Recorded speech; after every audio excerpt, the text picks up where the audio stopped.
And welcome back to the channel, ladies and gentlemen. Welcome back to Ride With Us Too.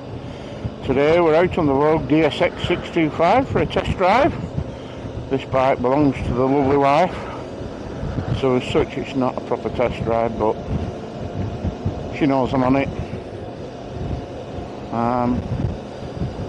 We might be actually looking at possibly part exchanging the Voge 900 DSX against this, or selling my Voge and buying this Vogue, or buying a version of this Vogue. I don't know what you guys think. I shall put some pictures up later on when I find somewhere nice to start and park up for a while, do a little video, take some pictures. The wife decided she loved the Desert X, so that's what she bought. She bought the bike in Desert X, which I think is really a nice colour, very unusual but very nice. They only do it in two colours at the minute for some reason, Vogue. They do it in the Black Knight version, although I suppose black is, a good colour and very popular with most people. Not really to my taste. I don't actually like the totally blacked out look that they've done. I suppose you could call it a triple black because they've done some carbon effect on the tank and the side panels and the fairing at the front of the bike, which I'm not actually very keen on the actual carbon effect that they've done. It looks like they've cheaped out on it a little bit. Lots of gold on there on the black one as well, which I'm also not too keen on. And I've had a look and I don't think I can get that lot off. If they'd have done a silver or a white colour, that would have been my preferred choice. I like light coloured bikes, they're easier to see, they stay cool in this hot climate that we've got here in the UK. Joke. But yeah, it looks like I might end up getting a Desert X if I decide to plump for one of these over the Vogue 900. Not necessarily that this is any better than the Vogue 900, but at the minute it's definitely as good as. It's plenty quick enough for a small machine, and it's quite light. The reported weight all up is supposed to be 205 or 206 kilograms. I presume that would be with a 3-piece luggage kit on and weighted up. They're claiming 185 dry weight. I can believe that. It's very easy to move around in the garage. It's easy to manhandle, to the point where the wife can manhandle it as well. She can manage to move it around by herself, which she'd never been able to do before. She had a Vogue 525 before this, that was the same, that was lightweight. But she did struggle with the SV650 and the V-Strom. And she upgraded to the Tiger 900, which I think was a bad move, to be honest with you. And that really got the better of her, which is what made her move to the Vogue 525. We do ride in a local group, we do quite often ride in group. The guy in front's nothing to do with me, by the way, just a random stranger I bumped into. We just happen to be going the same way, but there's normally 4 or 5 of us riding around at the minute. 2 of the guys have got 1200 BMWs, 1200 and a 1250. Of course, I've got the Vogue 900. Linda was not so much struggling because we don't ride fast, but she found on the motorway runs she was pushing it quite hard to get it up to 70. It'll do 70 comfortably all day long, this 525, but it's quite revvy at that, and she was getting a little bit of feedback, a bit of revs and a bit of vibration through her hands and her feet and through the seat. And we didn't get a chance, no one had a 625, and she took a gamble. All the people in Spain and Europe that had already had theirs are reporting that there's 0 vibrations from the engine, no feedback. I've seen videos online of them in Europe doing 130 kilometres and still reporting no vibes, so we're never going to reach that speed. 65, 70 on motorways, usually the fastest we travel.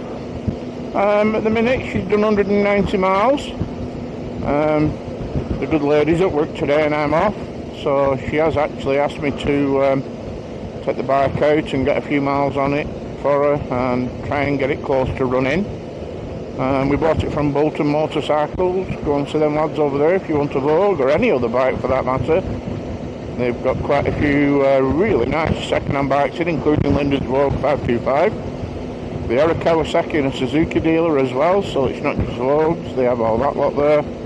I saw a couple of nice Triumph GT Pros as well while they were there, to be honest with you, which is the bike that both me and Linda got rid of to jump on the Vogues. Go and see Bob or Lee or any of the guys there, they're all really nice people. Get your free brew, sort you out a good deal on your bike. Back in a minute, ramble over, we're back on with the ride. So as I was saying, the good lady's been out on this bike herself and done 190 miles, and I've only done 17 on it at the minute. I did ride it home from the bike shop for her, which I'll put that in the video somewhere. I'll put a small clip of that little ride home. Very nice. I'm quite surprised. It's really different to the 525, although supposedly it's built on the same chassis. And it does look the same, the tank and all that lot, the seat, everything looks the same. The engine totally transforms the bike. The suspension is the same suspension that's on the 525, although they've added I think 20mm at the front and back, more travel, so slightly longer forks and a slightly longer rear monoshock. The monoshock link on the 625, if you're thinking of buying one, don't be fooled into thinking like I did that the lowering link from the 525 DSX will fit. They've done a completely different system, very similar to the 625 and the AC 525, I think it is. Obviously with the bike being brand new, we couldn't get any lowering links, which is the reason I rode it home for her. I do have a little bit of engineering skill and a little bit of CAD design. I took the links off, they're a little triangular shaped thing, and I worked out how they worked, and I added 5mm to the part that connects to the wishbone, rear wishbone, rear swing arm. That will raise the rear swinging arm 5mm, and because obviously that's at the front of the swinging arm, it's dropped the wheel a good 20-25mm maybe. I'd say 20mm, which just puts her on the balls of her feet. I have got two others at home which I've not tried yet. One's 10mm higher and one's 15mm higher. I don't think the 15mm is ever going to be used, it's too much. We did lower the forks in the York's 15mm as well, which I'll show you when I do the walk around later on, and that's levelled the bike out nicely, so we haven't affected the handling. The bike handles lovely, it drives lovely, it pulls like a little tank. All that vibe and thump and shake that you got from the parallel twin of the 525 isn't here on this, because it's a parallel twin, but it's a 270 crank, so it feels more like a V-twin. It's very smooth, they've done a great job of balancing it out. I'm feeling zero vibrations through the bars, the seat, the tank, nothing.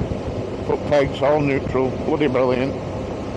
Obviously we can't rev the bike out at the minute because you're still running it in, as I said. 4.5, maybe 5,000 revs on a small spurt to overtake. We will do another video later on when the bike's running and it's had its first service, and we can really try it out and give it a bit of revs and see what it's like up in the upper rev range. So unfortunately I can't tell you if there's any vibes up high, but going off what the lads from Europe are saying, there's people in Greece got them, there's people in France and Spain already got them, and all of them are not complaining about high revs vibrations, so why would this? But like I said, that's for another video. So literally, grab yourself a brew, sit back, enjoy the ride, and let's see how it goes. Catch you guys later.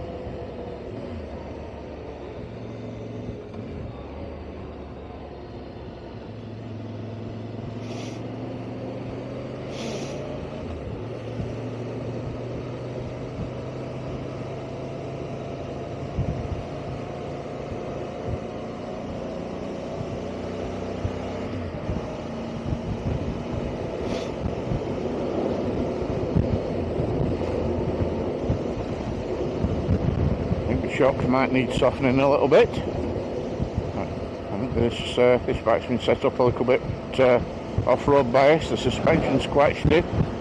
It's a little bit crashy and a bit hard over the bumps. on our super British roads, thanks to the unique way the British government fund our road repair fund, let's say. 100 odd quid for tax, and it all goes in the MP's back pockets. Come on, if you're overtaking, overtake.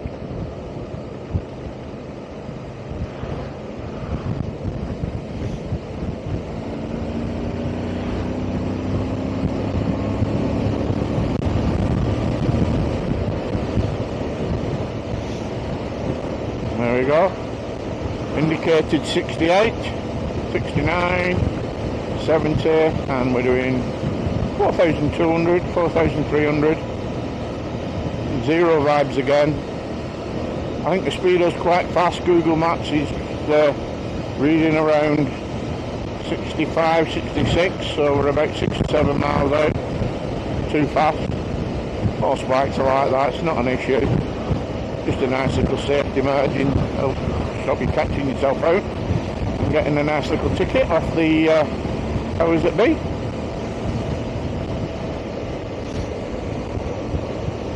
Lovely area we're riding in today. We're going to ride up to Gisborne and then break off left at the roundabout on the, I think it's the A59 over towards Lonsdale and the bottom end of Settle. I don't think I'll bother with Settle. I may just go over to Lonsdale, Devil's Bridge, or maybe over to Bullbeck and have a nice little ride back through Cottam and over the hills back into the Trough of Bow and down to Puddle Up for a brew, and we'll see how it goes. Just waiting for the sun to come back out. They did forecast sun today. Those great British weathermen. Let's hope they get it right. I'm enjoying this. Really nice. Kinda miss my quickshifter blipper that the 900's got. This doesn't have the quickshifter blipper. It doesn't have the heated grips, and they are not an option unless you buy Oxford or Ultimate add-ons or something like that.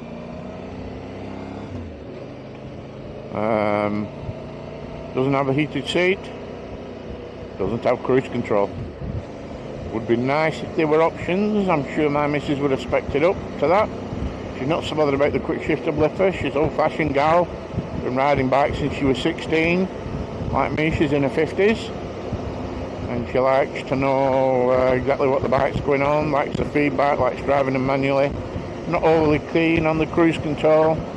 She had the quick shifter blipper and the cruise control on the Tiger 900 GT Pro she had. And she used them a couple of times, but more often than not, you pull up alongside her and she'd just be driving it normally like we used to back in the old days. Brakes are very nice, very sharp, wow. Yeah, I don't know if they've been upgraded from the 525. They certainly feel like it. They certainly feel more powerful. Lots of bike, nice feedback from it as well. Plenty of feedback. Plenty of power in that front brake, wow. I'm wondering if they've changed the pads or they made the pedals a little bit bigger, the discs. Plenty of stopping power. That was front only there, didn't even touch the bike. Wow. Nice. Soon gets up to 50-60 mile an hour as well. Effortless driving. A lot easier to ride than the 525. You had to work the 525 a little bit to actually get it up to speed. A little bit of revs and that's where the vibes come in. This bad boy's kind of like driving the 900, a smaller, lighter version than the 900. I believe, don't quote me on this, I'd have to check, but going off Vogue figures, Vogue is saying that the 900's 238, 245 wet. If that's true, that makes this bike 40 to 50 kilograms lighter than the 900. So you don't need that 90 brake, 95 brake that the Vogue 900's got. I believe these are 63. Plenty quick enough, especially it being so light. It feels nice and nippy on the bends and the roundabouts. I'm going to get up in the twisters a bit and we'll give you a bit of a report there. Back to the scenery and a bit of peace and quiet for you guys.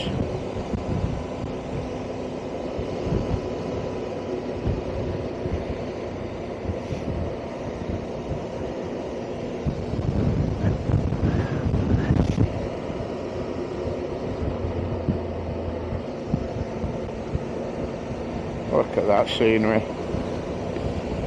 Amazing. Went for 7th there. There isn't a 7th car. I think, don't quote me on this, I think that's Pendle Hill. Over to the right there. Looks like Nick a Pendle, possibly. Could quite well be wrong. What's it say? Oh, Sebden. Could be Sebden or... Might be Sebden Hill, Sebden more that.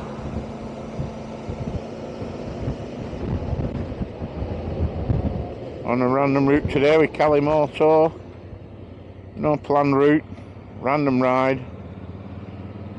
Went for about 130, 140 miles today. I think it said 137. Come on, dude.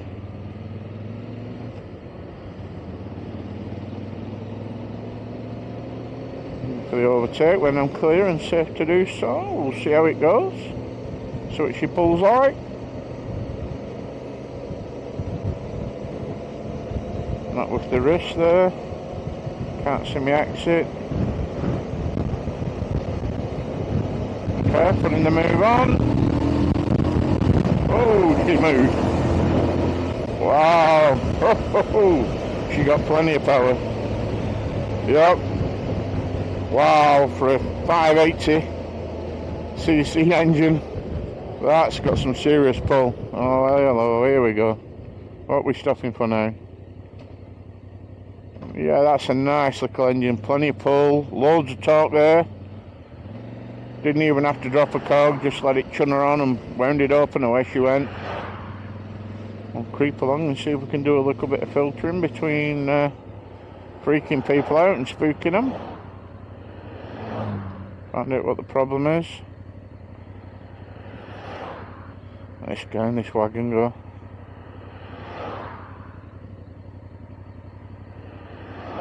Wagons go, more than one. Unusual for this stretch of road to be this busy or blocked, whatever. Guess we'll find out in a minute. Coming up to double whites, so...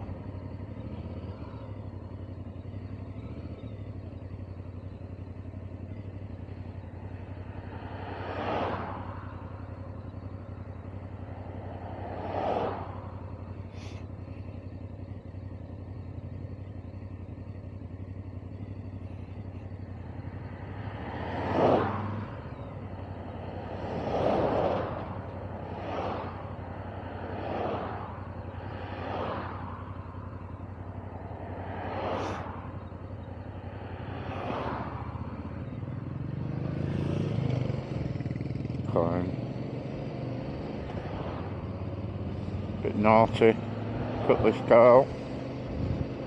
Not really the done thing. I've got a guide in front of me, I'll follow him.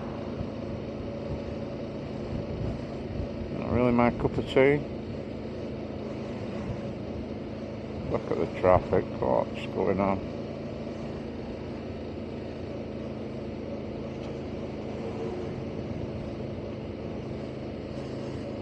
Our LED boys out for a nice little ride today.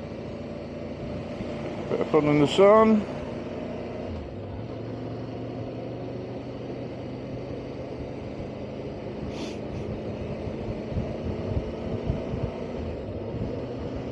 Got to make the most of this weather while you can. Aha, there we go. Very naughty. Bloody Roadworks again, sat on their arse in van doing nothing as usual. Why does the bloody British government decide on doing roadworks when it's bank holiday weekends or the weather's nice, you know people are going to be out on the roads? Do they do it to genuinely slow us down? Does no one check? Put the move on this guy. 60. 70 effortlessly. I'm still running in, so I can't wind her open to see what the full potential is, but just up to 5. I think I touched 6 before maybe, but no, 2 shouldn't be doing that, but the bike's certainly got some pulling power.